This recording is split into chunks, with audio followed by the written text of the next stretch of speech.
Hi, my name is Mike Perry. I'm a personal injury lawyer here at Wettermark Keith. Today I'd like to talk to you about premises liability.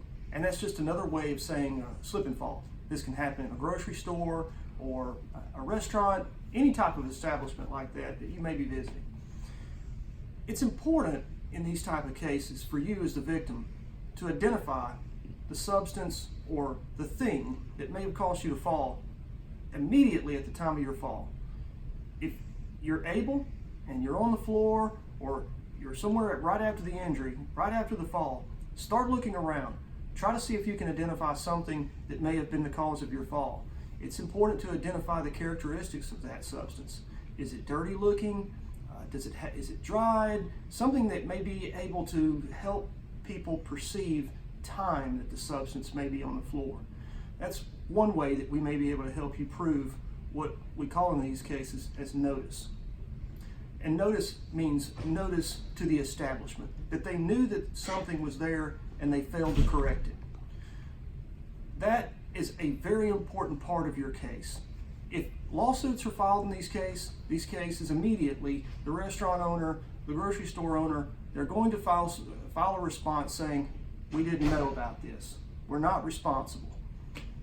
If you have information that can impute notice to them, and impute meaning that the substance was there a long time, it looked like it had been there a long time, then the law allows for notice to be imputed to that owner, that if they didn't actually know about the substance, they certainly should have known. Also, another way of proving notice is what we call affirmative creation of the hazard.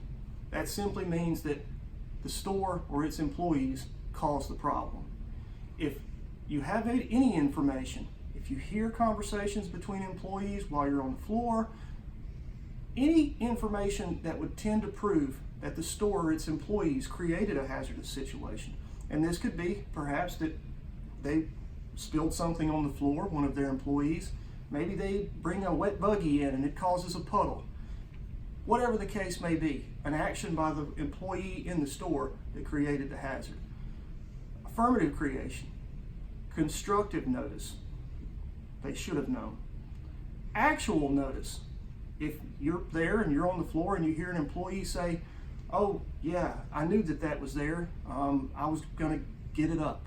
Well, that's actual notice. Those are three ways of establishing notice, but those facts have to come from you.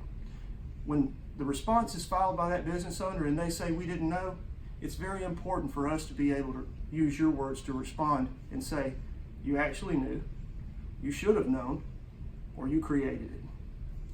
Let us help you win your case. Thank you for taking the time to watch this video. If you have additional questions and you'd like to contact us, do so at 1-800-309-0500 or at wkfirm.com. Thanks a lot.